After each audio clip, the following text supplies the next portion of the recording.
Meu nome completo, Humberto Giuseppe Cordani. Eu nasci em 17 de maio de 1938. 82 aninhos, estamos aí. E onde o senhor nasceu? Nasci em Milano, Itália, e vim para o Brasil em 1949. Eu tinha 11 anos. Tá. E qual o nome dos seus pais?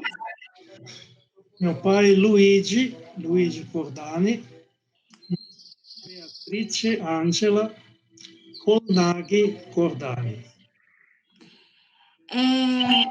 E daí, assim, quando você era pequeno, quais eram os principais costumes da sua família? Principais, como assim? Eu tenho uma irmã. O que você perguntou? De costume familiar, assim, do que os seus pais faziam, o que era comum entre vocês. Ok. Bom, então, veja que eu nasci um pouquinho antes da guerra. E na guerra foi um problema ficar em Milão. A gente morava em Milão, meu pai, engenheiro mecânico, ele trabalhou na Alfa Romeo, depois numa outra indústria, enfim. Minha mãe sempre trabalhou em casa. A gente morava também com minha avó, que era a mãe do meu pai, em Milão. Aí veio a guerra e vieram os bombardeios. E quando começaram os bombardeios em Milão, meu pai decidiu sair de Milão. Então nós fomos, na Itália chamavam de sfollati. Você tinha que sair por motivo de guerra. E nós fomos perto da Suíça, perto do lago de Lugano. E da nossa casa, ali perto, a gente via a Suíça do outro lado do lago. Então nós escapamos de Milão na guerra. Mais alguma coisa? Você tinha irmãos? Tem irmãos? Tenho uma irmã que é 2 anos mais nova do que eu. No momento ela mora em Itu, casada, 5 filhos, por enquanto 4 netos, enfim, tudo bem.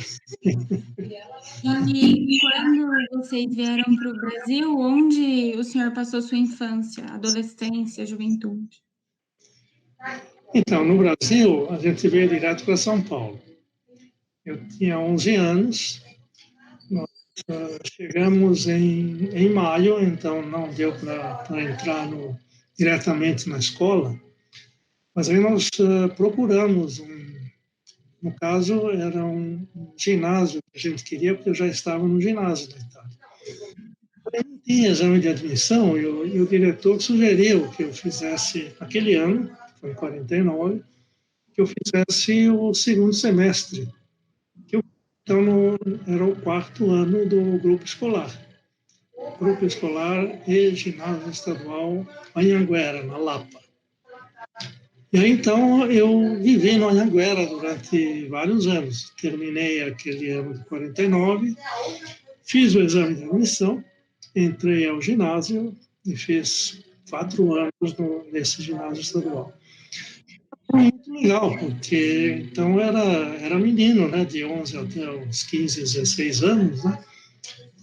Tive muitos amigos, jogava bola, enfim, muito, muito divertido. Essa foi a minha de infância para adolescência. Sim. E nessa época, o senhor já pensava em algo que queria ser profissionalmente quando crescesse? Bom, a gente pensa, mas a gente não conhece. Pelo meu pai, que é engenheiro, a minha ideia era seguir engenharia. Eu gostava de química, então, bom, quem sabe engenharia química. Então, essa era a ideia. E eu fui fazer vestibular quando. Não, primeiro tem o científico, né? O científico, terminando o ginásio, foi no Presidente Roosevelt. Era um colégio bacana na Rua São Joaquim, então, um colégio estadual. Muito bom, eu tive bons professores, de modo que também aí saí com bastante, enfim, olhando para o futuro, né? E como eu queria ser engenheiro químico, eu fiz um vestibular na USP. Naquele tempo, o vestibular era diferente de hoje, ele tinha uma nota mínima, tinha várias matérias, tem que tirar 4 em cada uma, tinha que ter uma média em todas elas, então tinha que passar as disciplinas e ter uma média acima de 5. Eu passei nas disciplinas todas, eu tive uma média de 5 e qualquer coisa, mas não chegava para a escola politécnica. Então eu fiquei excedente. Esperando alguma coisa que acontecesse. Foi muito interessante, porque na época eu era o governador e ele trabalhava com bilhetinhos. Então ele mandava bilhetinhos, mandou um para o diretor da escola politécnica. A escola politécnica teria que inventar uma classe, ou mais do que uma classe, para colocar todos os excedentes. O governador. Mas ele falou que não, que não cabia, não tinha espaço e não era certo, então eu fiquei de fora. Mas o que aconteceu? Circunstâncias que seguem a minha adiante. Eu tive várias circunstâncias que me favoreceram muito. Essa foi a primeira delas. Naquele ano, o presidente Juscelino, no ano de 57, no ano de 57, o Juscelino criou uma campanha de formação de geólogos, a CAGE. E a campanha de formação de geólogo começava, então, justamente naquele ano, em 57, com 4 cidades. São Paulo era uma delas, Ouro Preto, Recife, Porto Alegre. Então, nessas 4 cidades começaria um curso de geologia, primeiro curso de geologia do país. E o vestibular foi um pouco depois do vestibular da USP.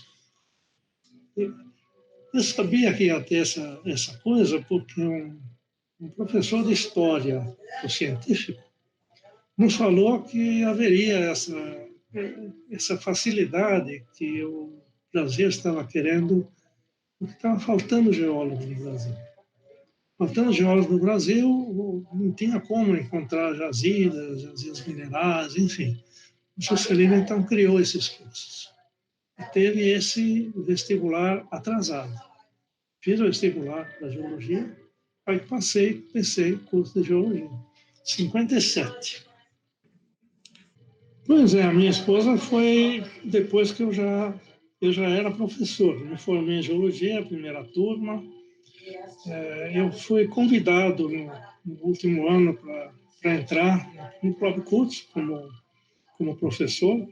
Eu já tinha 2 anos, eu era então instrutor. Na época, era a Faculdade de Filosofia, Ciências e Letras da USP, Departamento de Geologia. Então, já era professor no Departamento de Geologia. E frequentava muito o Grêmio da faculdade. O Grêmio da faculdade, no qual encontrei quem seria a mulher da minha vida. Ela estudava matemática. E nos conhecemos aí por volta do Grêmio, as atividades esportivas que tinha no Grêmio e tal. E eu, professor. Como professor, eu tive uma outra circunstância muito especial que me mandou para a Califórnia aprender uma metodologia, acho que nós falaremos daqui a pouco sobre ela. Quando eu voltei da Califórnia, isso foi então em 63 para 64, aí eu voltei a encontrar a Lisbeth Kaiserlian, ela chamava Lisbeth Kaiserlian, e aí nós começamos a conversar, baile de formatura, essas coisas, e casamos em 65, 2 anos depois. Bom, eu morava com a família, né? Então meu único problema era ir até a escola. Na época era a Alameda Glete. A Alameda Glete, que era uma parte da Faculdade de Filosofia, Lá tinha geologia, tinha história natural, tinha química. Imagino que o colega Celso de Barros Gomes deva ter falado muito sobre a GLET. Isso foi uma coisa muito especial para todos nós, né? Lá foi o curso de geologia que eu tive. Excelentes professores, professores da filosofia, que eram, por exemplo, o professor Clodovaldo Pavan, na biologia, o professor Pascoal Senise, na química, e vários outros, né? Então, o curso foi muito bom. Eu gostei muito de geologia. No departamento de geologia, nós tivemos como catedráticos o professor Vitor Vaz de geologia, o professor Josué Camargo Mendes de paleontologia, o professor Rui Ribeiro Franco, que foi o chefe do museu durante tanto tempo na petrologia, e o professor Reinaldo Saldanha da Gama de mineralogia. Certamente o Celso falou de todos eles. Pois é, a graduação, na verdade, eu gostei de quase tudo. A mineralogia era, enfim, tinha aulas interessantes, aulas práticas, em que a gente trabalhava com minerais, foguinhos para esquentar o mineral, depois fazia química para transformar em outras coisas. Interessante. Paleontologia, só de ver os fósseis já era muito interessante. Geologia geral, na geologia geral eu tive acho que uma sorte de trabalhar já com um livro muito especial. O livro que foi escrito umas 2 décadas antes, lá pelos anos 40, por aí, por um inglês, Arthur Holmes, que eu acho que é um dos maiores geólogos que a Terra já teve. Ele escreveu um livro chamado Princípios de Geologia, Principles of Geology. Foi traduzido para o espanhol e eu estudei nesse livro. Esse livro é muito importante para mim porque, entre outras coisas, eu aprendi que a deriva dos continentes existia numa época em que a coisa estava absolutamente repudiada pelos geofísicos e por geólogos. Mas o livro do Arthur Holmes dava mecanismos para que essa coisa funcionasse. Por isso que eu estou falando. Tem vários professores bons. Geologia estrutural, eu gostava muito. Geotectônica, é a geologia estrutural na escala do planeta. E aí, então, nós tivemos um professor de geotectônica que também foi muito especial. O professor Eno Martin foi contratado, então, pela famosa CAGE, Campanha de Formação de Geólogos, que deu dinheiro para o curso durante vários anos.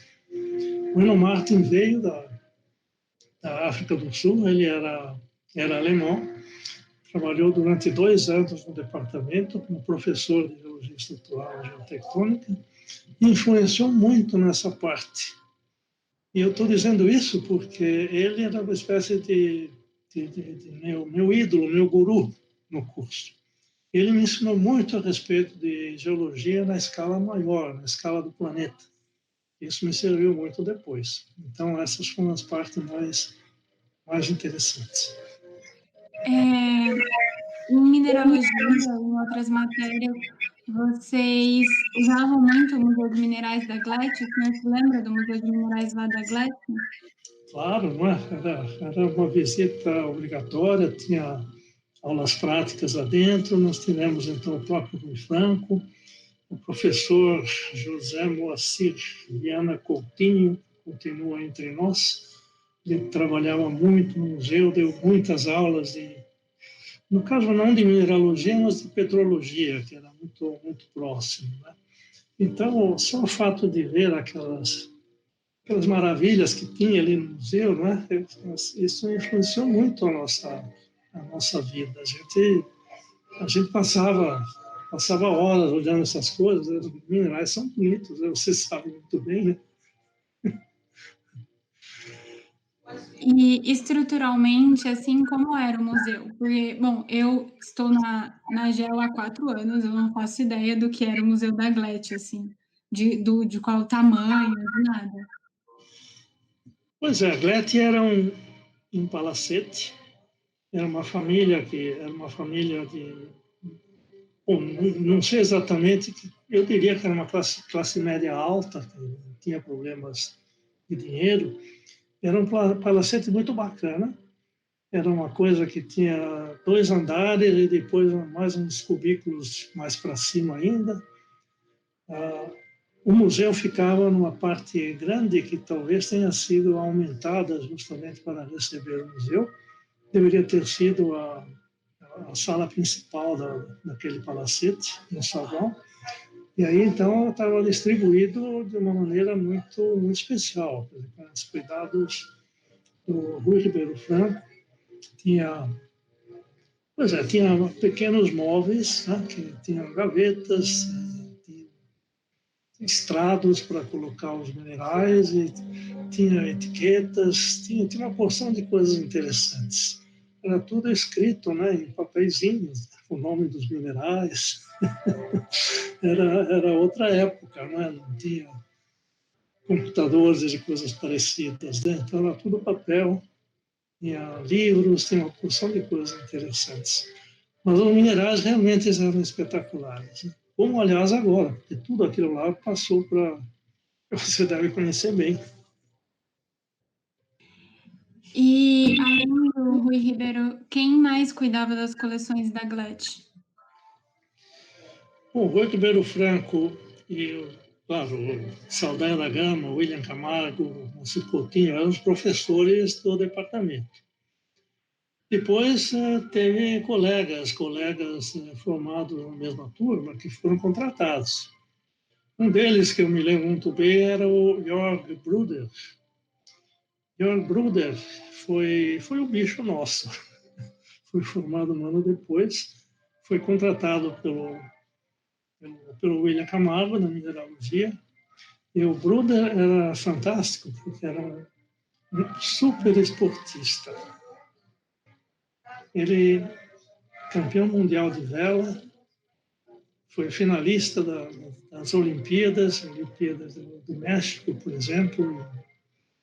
O México foi em 68, 64, não sei onde foi, mas enfim, foi finalista de Olimpíada. Era uma pessoa espetacular. Infelizmente, ele morreu num desastre de avião em 73. Era colega nosso do departamento, tomava conta do departamento. Eu era bastante próximo a ele, enfim, uma pessoa muito, muito interessante. Mas tem outros, tem o professor, também colega de turma, José Vicente Valarelli, que trabalhou muito na mineralogia. Enfim, era um tempo muito, muito próximo, porque tinha professores dedicados e tínhamos nós que saímos da mesma turma, ou quase isso, né? E trabalhávamos juntos nesse departamento, já almejando um futuro acadêmico interessante para todo mundo. Foi uma boa época. Esse foi o meu primeiro emprego e meu único emprego.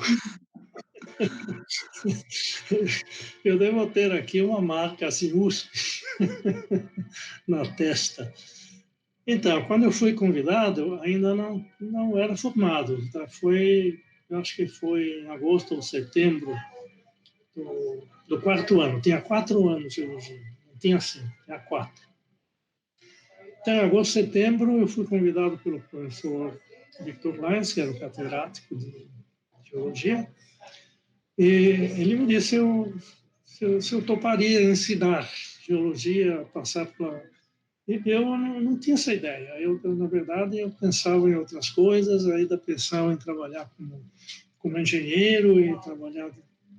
Não sei. Eu pedi um tempo para pensar. Não foi muito tempo. Depois de algumas semanas, eu topo. Eu topo e eu entrei para o departamento e nunca mais saí de lá. Até agora, né? A USP permite. Eu aposentei na compulsória, que já faz 12 anos, mas a USP permite, eu continuo como professor sênior, tenho status de professor sênior, não é mais professor ativo, eu não posso colegiados, mas todo o resto eu participo. Tenho minha sala, faço pesquisa, oriento, enfim. É a minha vida. E o senhor se lembra do primeiro dia que o senhor deu aula? Da sua primeira aula? Não lembro da primeira aula, mas eu me lembro da época, não é? Que enfim, no começo, eu não tinha a responsabilidade de aulas, digamos, eu ajudava nas aulas práticas. Então, tinha aulas de biologia, que era o professor mais que dava, e a gente ajudava nas aulas práticas, com as rochas, com as estruturas, tudo isso aí. Eu acho que eu comecei a dar aulas. De fato, acho que foi no segundo ano. Quer dizer, naquele primeiro ano que eu era assistente do AIS, eu acho que eu dava aulas práticas. Aliás, eu tenho um colega no departamento, puxa vida, um colega, o professor Antônio Carlos Rocha Campos. Rocha Campos. A gente estava no mesmo departamento, eu na geologia, ele na paleontologia. E nós dois juntos dávamos as aulas práticas de geologia geral. Então era muito interessante, porque, enfim, cada um na sua especialidade, né? Eu mais de um tipo, e o Rocha Campos mais para fósseis e outras coisas, estratigrafia. Mas foi muito bacana. A gente trabalhou junto durante vários anos. Acho que, bom, responsabilidade de aulas levou um certo tempo. Isso eu tive uma outra circunstância que me favoreceu, essa já é de número 3 ou talvez 4, que mudou minha vida, e foi na época em que deveria ser instalado na Universidade de São Paulo um laboratório de geocronologia. Isso tem uma história, a geocronologia tem uma história, porque a ideia não foi brasileira, foi de um professor americano, professor da Universidade da Califórnia em Berkeley, professor de física. Ele era, enfim, espectrometria de massas, ele tinha um aparelho, um tipo de espectrômetro que tinha o nome dele, o Reynolds Type, e com isso o espectrômetro de massa mede isótopos, e os isótopos são utilizados para um monte de coisas. Uma delas é geocronologia. Uma delas são isótopos radioativos, isótopos radiogênicos, o pai, filho. Eu não sei até que ponto vocês conhecem isótopos e trabalham com isótopos, coisa assim. Mas a geocronologia trabalha método potássio argônico, do estronço, urânio, chumbo. E esse professor Reynolds, ele tinha sabbatical leave a cada 7 anos. E nesse sabático, ele tinha um ano sabático, ele levava o aparelho dele, o espectrômetro de massa, para laboratórios em que geólogos poderiam trabalhar em datação de rochas. Ele, físico, ele ajudou o mundo inteiro com esse tipo de coisas. 7 anos antes, ou seja, em 57, estou falando então de 64, na verdade, então, 6 anos antes, estamos ainda em 63. 6 anos antes, ele tinha feito isso na Austrália. Um laboratório que foi um laboratório muito famoso de potássio e argônio, um australiano chamado Ian McDougall, que lá visitou a gente, visitou o Brasil alguns anos depois. Em 64, ele deveria ter um outro sabático e pensou, onde é que eu vou agora? Ele teve uma experiência com outro colega dele, que chamava Patrick Hurley, do MIT. Esse colega dele tinha tido uma série de datações feitas em amostras brasileiras. Na época era o trabalho dos mineiros, um trabalho de mineração de ferro, em que a turma queria saber a idade das rochas no quadrilátero ferrífero, coisas assim. Essas datações foram feitas no MIT pelo Hurley. E naquela época, as datações que ele fez, não deu para interpretar. Ele apresentou um trabalho que o professor Reynolds assistiu, e o trabalho que ele chama, que diz Datações da América do Sul. How not to date a continent. Como não se deve datar um continente. Porque as rochas que ele datou não saiu nada, ou seja, eles pegaram um trabalho em que a situação geológica era muito difícil. O quadrilátero ferrífero não é uma coisa fácil. Então ele dizia, olha, isso aqui não deu, tem que ser uma coisa mais simples. Isso chamou a atenção do professor Reynolds. Ele falou, vou para a América do Sul. Aquilo tinha sido um exemplo brasileiro. Mas o Reynolds abriu para a América do Sul. E fez uma espécie de enquete. Falou com pessoas de Buenos Aires, de La Paz, de Rio de Janeiro, de São Paulo.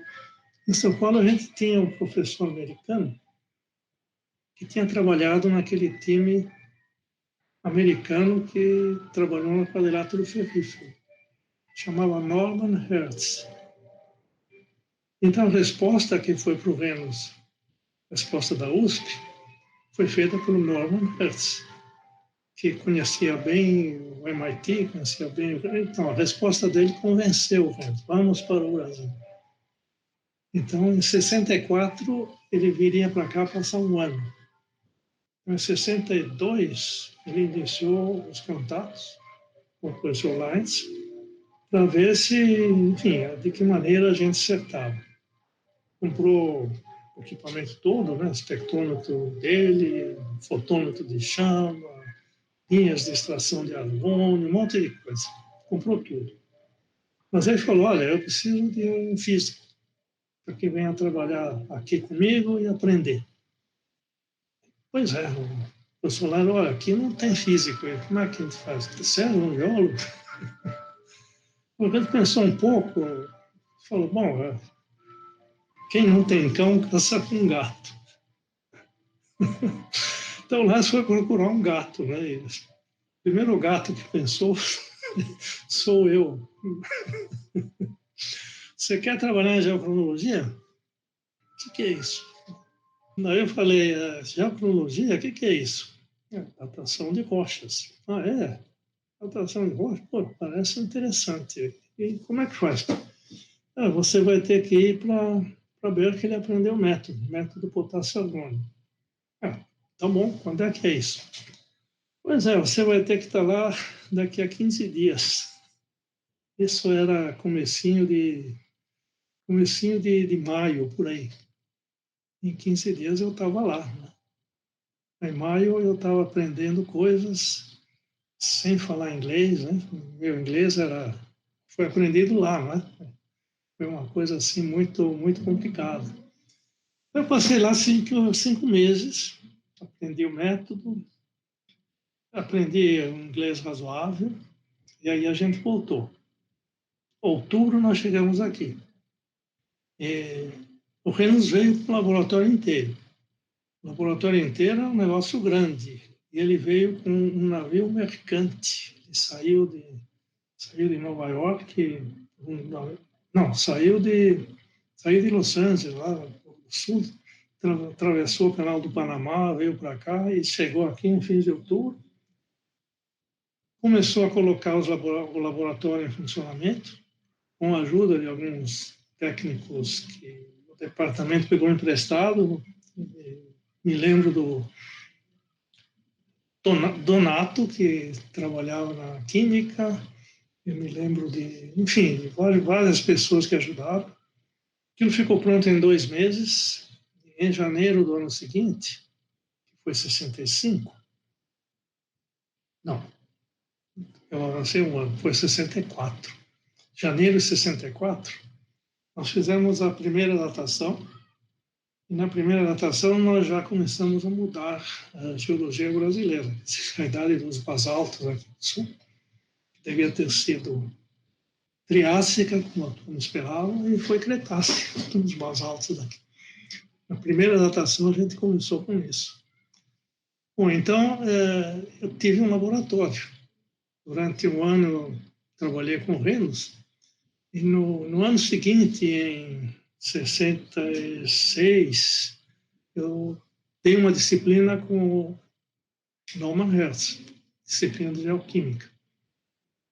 E o Norman Hertz me fez dar algumas aulas presenciais. E acho que esse foi o meu começo, em 66.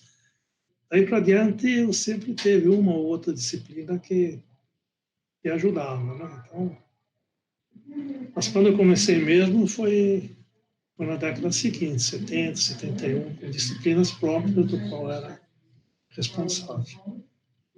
É isso.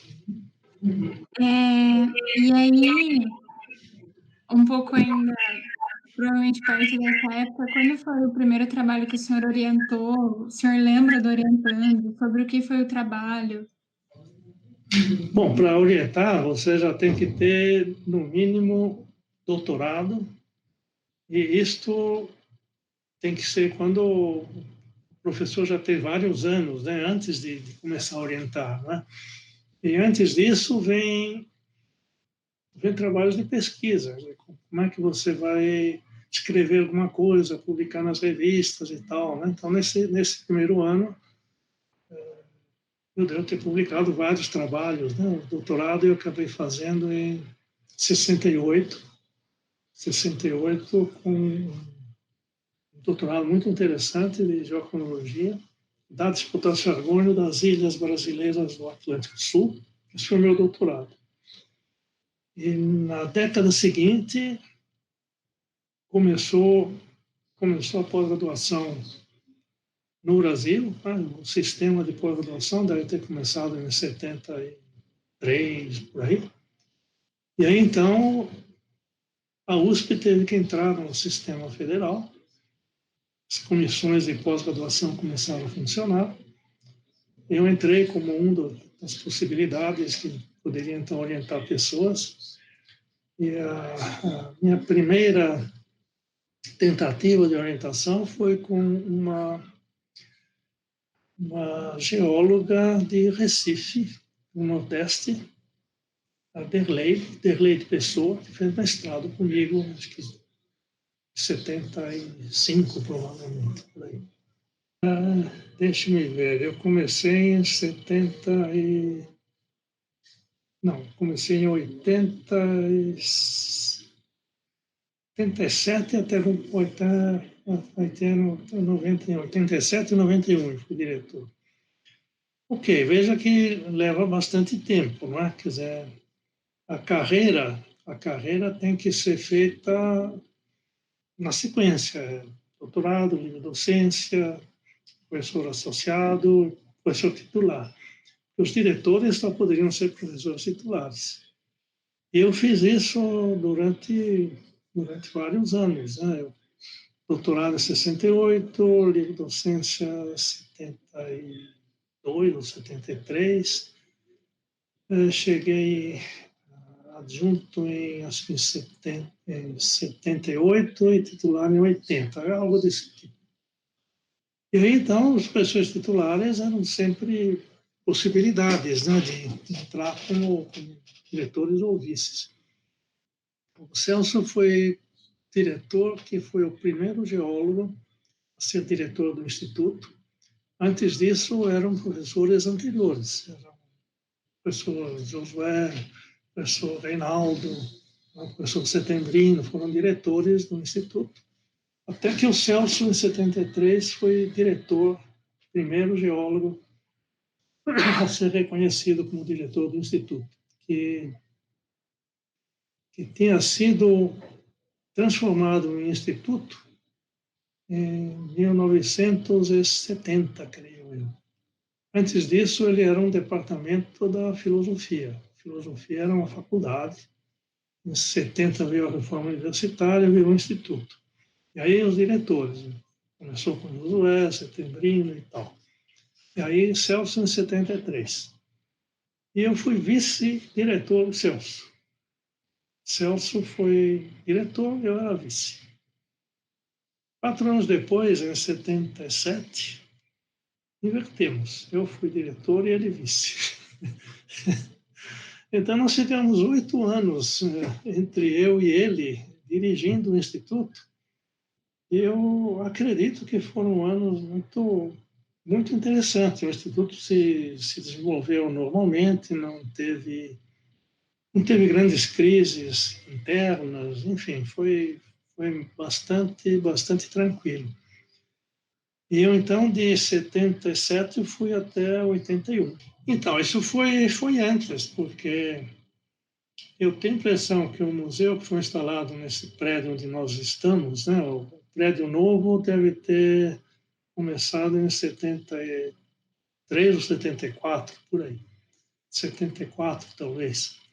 E aí era 74, acho que era o Setembrino, o diretor.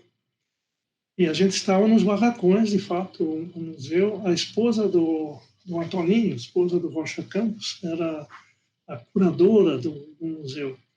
E ela tratou muito bem enfim, o museu, que era um negócio de uma maneira espetacular, onde ele estava na Glete, ele ficou confinado num barracão, numa daquelas salas, e mais ou menos amontoado. Então, nessa parte, a curadora teve que se desdobrar para manter o museu e funcionando direitinho, né? E quando foi feito o prédio novo, ele deveria ter ido numa sala especial, porque o projeto previa na parte inicial, a entrada do Instituto. O projeto era um edifício alto, porta, mas aí o prédio começou pela parte de dentro, ou seja, essa parte frontal nunca foi feita. Nós estamos sem frente, e o prédio começou enfim, como o que vocês sabem, né? Que seriam os corredores internos, né? 4 de cada lado, aquela coisa que tem, não é? Inclusive, eram só 2 andares. O andar de cima foi feito na época do Celso, já nos anos 80. Então, o museu teve que achar um espaço, né? Espaço que foi dado, que também foi um espaço mais ou menos provisório, né? Naquela época. Agora ele está melhor acomodado naquela sala. Isso aqui aconteceu provavelmente com o Celso no começo dos anos 80, essa instalação onde está agora. Quando foi feito o terceiro andar, o museu foi acomodado melhor onde ele se situa agora, que está, enfim, está numa sala adequada. Eu acho que a parte estética está bem feita, o mostruário está bonito, enfim. Em 65, ou seja, nós já fizemos bodas de ouro, 50 anos. É interessante porque os colegas da minha turma com quem a gente se dava, Celso era um deles, outro é o Vicente Girardi, outro é o Adolfo Melfi. Então, Celso, Melfi, Girardi e eu. Nós éramos casados, todos mais ou menos na mesma época, e continuamos casados. Hoje em dia isso não acontece. Hoje em dia a coisa se desdobra, vai e volta, mas enfim. A nossa turma tem, enfim, tem filhos e netos que são mais ou menos de idades parecidas e todo mundo se dá bem, né? Eu tenho 2 filhos, a Marina nasceu em 67 e o Renato nasceu em 70. Então, já passaram de meio século, enfim. Cada um deles tem 2 filhos, um casal. Então, eu tenho um neto de 26 anos, que é filho da Marina, uma neta de 23, que também é filha da Marina, uma neta filha do Renato, que tem 21, e um neto menor, que ainda está no ginásio, que tem 16, que também é filho do Renato. 4. 2 casais. Teve um casal de filhos e cada um deles teve um casal de filhos também. geocronologia, como eu disse, ela veio inteiramente de fora, né? Um professor da Califórnia que trouxe tudo. E aí nós instalamos isso juntos, no ano de 64. Foi instalado no primeiro andar lá da Alameda Glete. O primeiro foi instalado na Alameda Glete, então. Isso, em cima do museu. Em cima do museu? Em cima do museu era o laboratório de geofotografia. Ah. Era interessante, porque na parte de baixo, no próprio museu, saía uma série de escadas que subiam para o segundo andar. E no segundo andar tinha uma série de salas grandes, pequenas. Isso foi acomodado para ser um centro de pesquisas geocronológicas.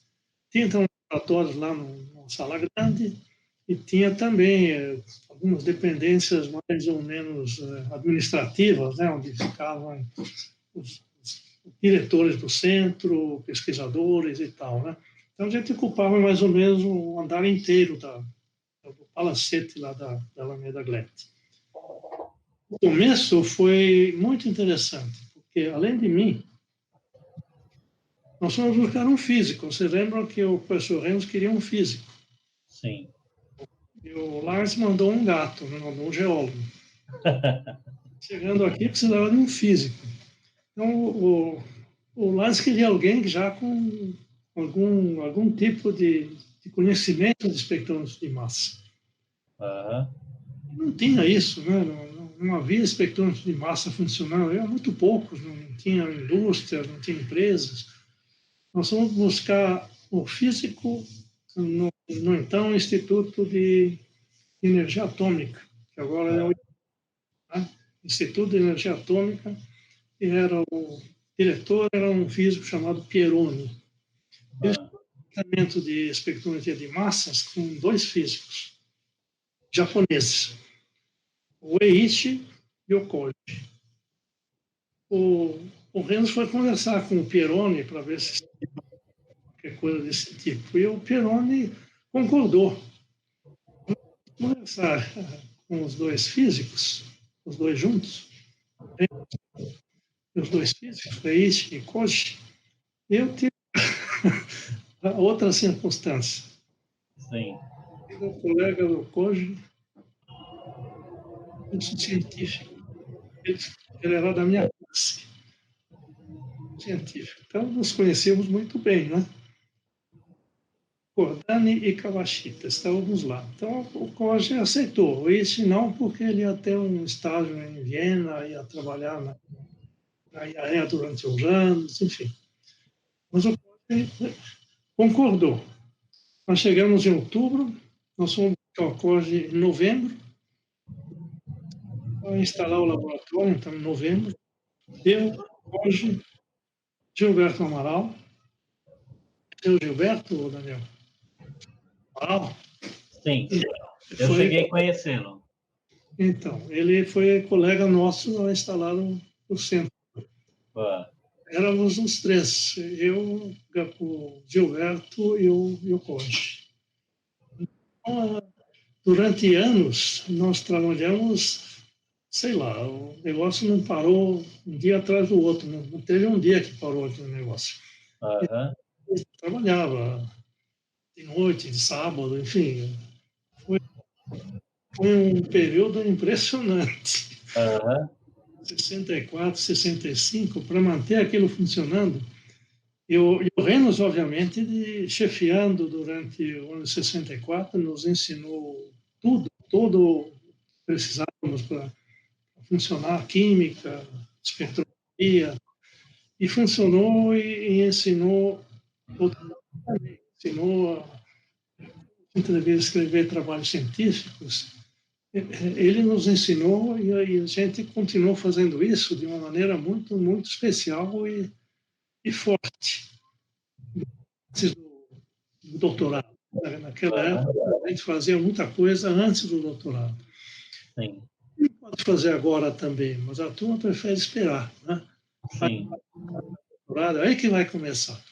Mas não é necessário isso.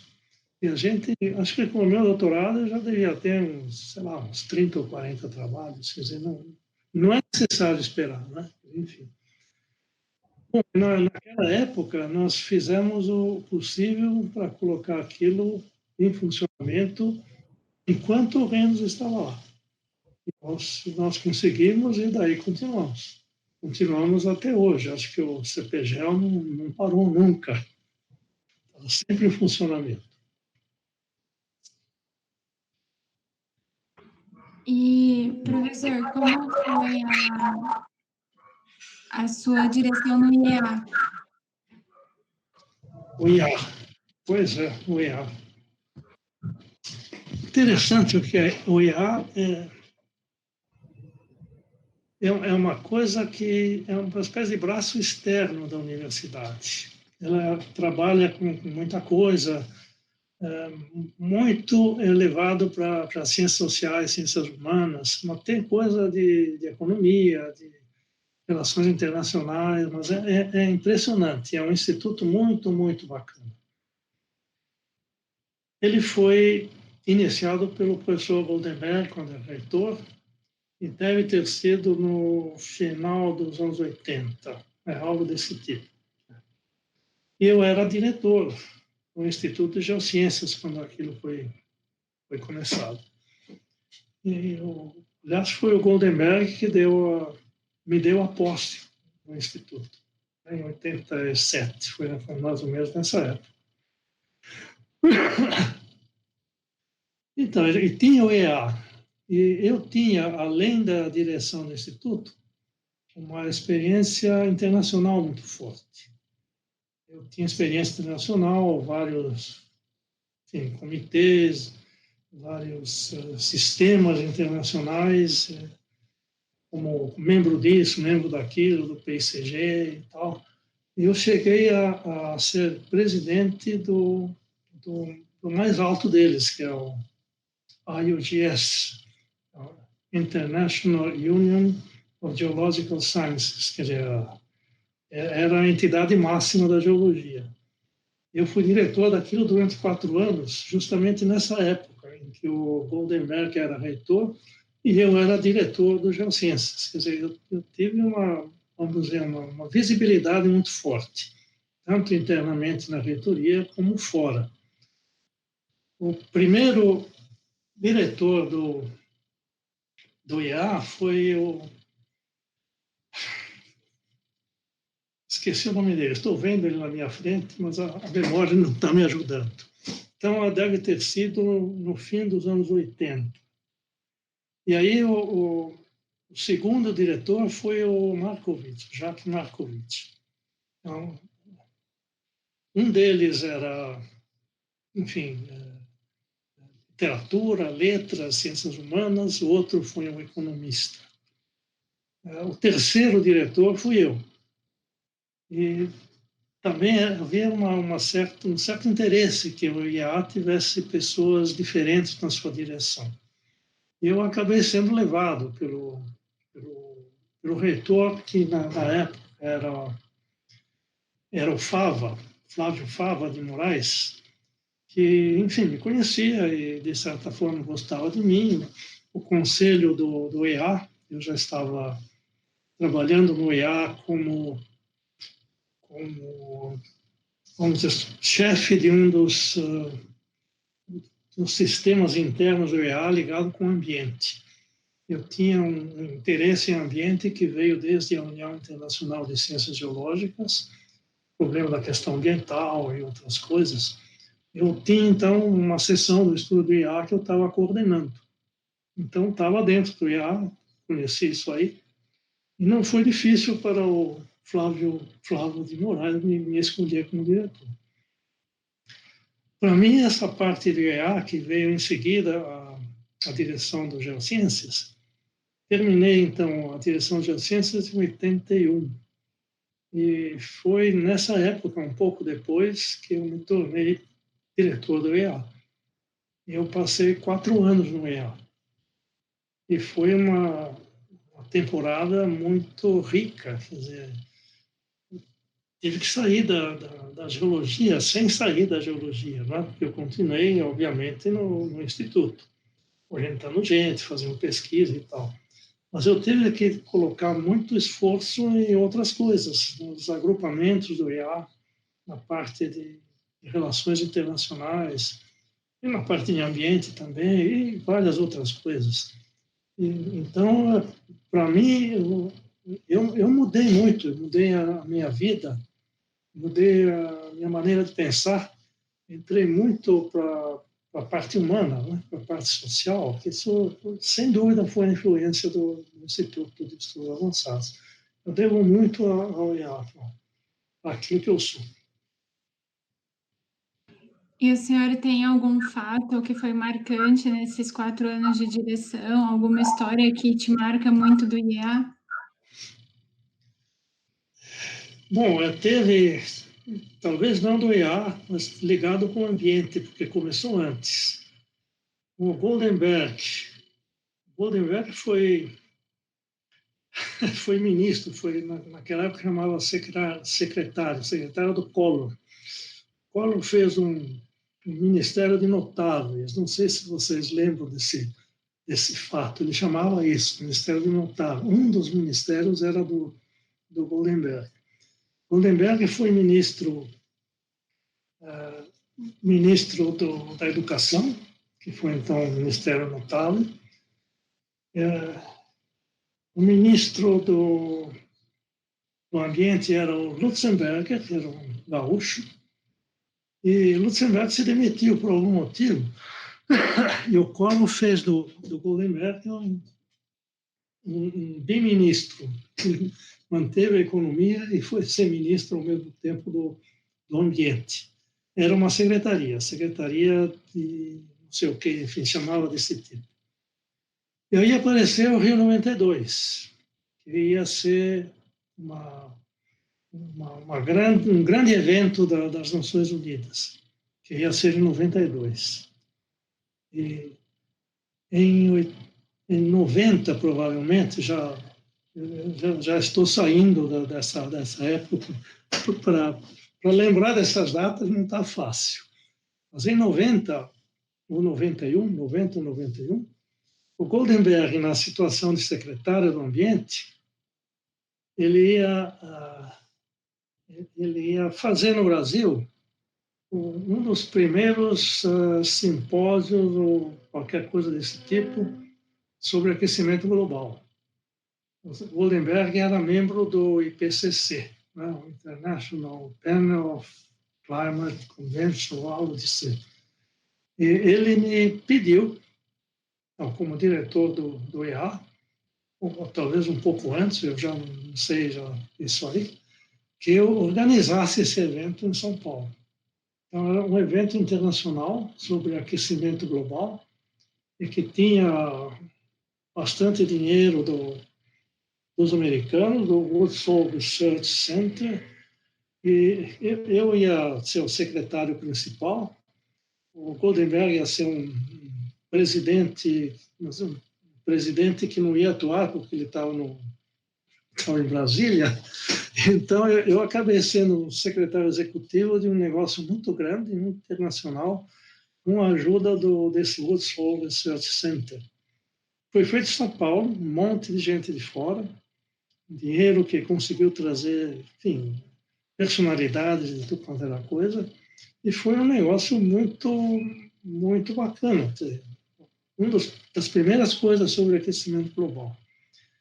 E isso me levou, então, para ser... Bom, eu era da União Internacional de Ciências Geológicas, eu passei a ser também do board do ICSO, que seria o ICSO ainda tem esse acrônimo, mas é o International Council for Science. E então estava no comitê executivo do ICSO. Nós fizemos também um negócio grande, que seria encomendado pelo Maurice Strong, que tinha então, naquela época, vamos dizer, o dever de fazer funcionar o Rio 92. O Maurice Strong pediu para o ICSO, e o ICSO pediu para uma série de pessoas, inclusive eu, que montássemos um painel grande que ia ser o capítulo da ciência para a Agenda 21. Vocês já ouviram falar na Agenda 21? A Rio 92 é o documento principal. Então, o ICSO fez o capítulo da ciência e eu participei desse capítulo como um dos integrantes dessa história toda. E essa parte onde eu estava metido, então, nessa parte ambiental internacional, veio também porque o Goldenberg me chamou para aquele outro negócio de aquecimento global. Está tudo ligado. Veja quantas circunstâncias que me favoreceram aí para a minha cabeça atual, né? Tudo isso aqui faz parte. Faz tempo, quer dizer, fui membro da academia eleito já nos anos 80, não exatamente 82 ou 3, por aí. Então, entrei como membro da academia. Veja, eu era bem moço, né? Quer dizer, devia estar nos meus 40 e poucos, por aí. E na academia havia não havia geólogos praticamente, poucos cientistas das ciências da Terra. E os que havia eram paleontólogos. Eu fui um dos primeiros a entrar como geólogo. Depois de mim entraram vários outros, mas acho que fui o primeiro a entrar como geólogo, o primeiro geólogo a entrar na academia. E com isso eu me liguei muito a essa parte, porque tinha que ser implementado uma série de coisas na academia. E o presidente da academia, naquela época, também não consigo lembrar do nome. Olha que memória, né? Memória às vezes não é. Então, mas ele me pediu que eu coordenasse o setor das ciências da Terra. Eu fiz isso durante vários anos. Comecei várias coisas, à medida que entrando membros de geologia, então as coisas melhoravam. Eu fui um dos editores dos jornais da Academia de Ciências, enfim, várias coisas lá dentro. E, claro, é uma coisa importante, né? A gente só participando naquilo, participando das sessões, ou apresentando alguns trabalhos, ou fazendo algumas coisas de coordenação, é gratificante. É isso com a academia. Eu ainda participo da academia. Você tem coisas que a gente nunca deixa de ser acadêmico, né? Então, bom, na verdade, o que sempre foi importante para mim são ciências geológicas, né? Quer dizer, conhecimento do planeta.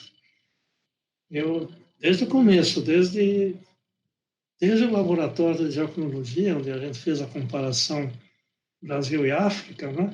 O Daniel viu isso no livro, né? A comprovação da deriva continental. Sim, vi bastante. Viu bastante. A comprovação da deriva continental, na verdade, foi o que deu a possibilidade de fazer a tectônica de placas. Quando eu estudei, não tinha placas. A tectônica era tectônica e era verticalismo. Depois que a gente fez juntar Brasil e África, né? Então a deriva continental ficou evidente, as placas apareceram, aí apareceu a tectônica de placas, que foi posterior. Então, isso mostra o interesse pela escala maior, a escala do planeta. Eu sempre trabalhei nessa escala, né? A última coisa grande que eu trabalhei foi o mapa tectônico da América do Sul, que é uma coisa grande, quer dizer, levou uns 10 anos da minha vida. Eu fui esse mapa junto com um colega argentino, né, o Victor Ramos, da Argentina, que é espetacular. Mas nós levamos 10 anos para fazer esse mapa tectônico, com a ajuda de, muitas dezenas de pessoas do continente inteiro, né? Quer dizer, eu andei trabalhando com um monte de brasileiros, bolivianos, uruguaios, né? Vamos com tudo quanto era andino, né? Venezuela, Chile, assim que foi o mapa tectônico. E é uma coisa grande, que eu acho que essa parte sempre me chamou a atenção. E continua, porque, na verdade, continua, vamos dizer assim, interessado pelas coisas maiores, né? O que vem depois da tectônica de placas? Né? A tectônica de placas é uma coisa da superfície do planeta, né? Estenosfera, e o que tem embaixo disso? Como é que é o motor? O que são as conversões do manto? Enfim, são coisas que são importantes. Na verdade, eu posso ajudar de que forma? Não muito, porque isso é feito atualmente pelos geofísicos, trabalho no interior da Terra. A gente tem que trabalhar junto, claro, trabalhar junto com a turma Viager, né, com Marcelo Assunção, com Ricardo Trindade. Essas são as parcerias que ainda me interessam e eu acho que eu não vou parar por aí, não. Muito legal, professor. Foi muito interessante para mim, que não conhecia nada, ouvir a história do senhor hoje. O museu agradece, não conhecia nada. O museu agradece imensamente que o senhor tenha disponibilizado esse tempo hoje para conversar com a gente. E queria saber, assim, como foi contar a história do senhor? Olha, recentemente eu contei essa história para muitas pessoas, o Daniel conhece bem, porque saiu um livro que alguns colegas, o André, que foi meu aluno da graduação, né, no tempo que eu dava aula de graduação, o Wilson Teixeira, que foi meu orientado, ele fez mestrado comigo e doutorado comigo, né, e o Blaine, né, o Benjamin Blaine, que foi colega de muitos trabalhos que escrevemos juntos. Os três inventaram de escrever um livro sobre aquilo que eu queria, enfim, essas coisas todas. O Daniel ajudou muito nisso. Eu tive que contar muita coisa, de entrevista, né? Entrevista para a Marta Mantovani, o próprio André, o Daniel deve ter lido isso. Sim, li várias vezes. Essas histórias têm que ser perpetualizadas. O livro é uma boa forma de fazer isso. E agora a gente está tentando atualizar dentro da tecnologia e deixar essas histórias contadas pelos próprios autores.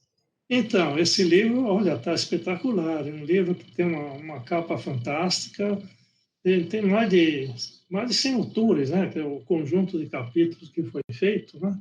E o livro, o André tomou cuidado, tem um monte de fotografias, tudo bem colorido, né? Acho que Sim. tá para sair, Daniel. Tá muito bonito o livro. Daqui a pouco. Tem muita história ali para a gente ler. Tem. Então, a resposta é essa, né? Quer dizer, na verdade, foi muito interessante. Eu agradeço essa oportunidade, né? Obrigado.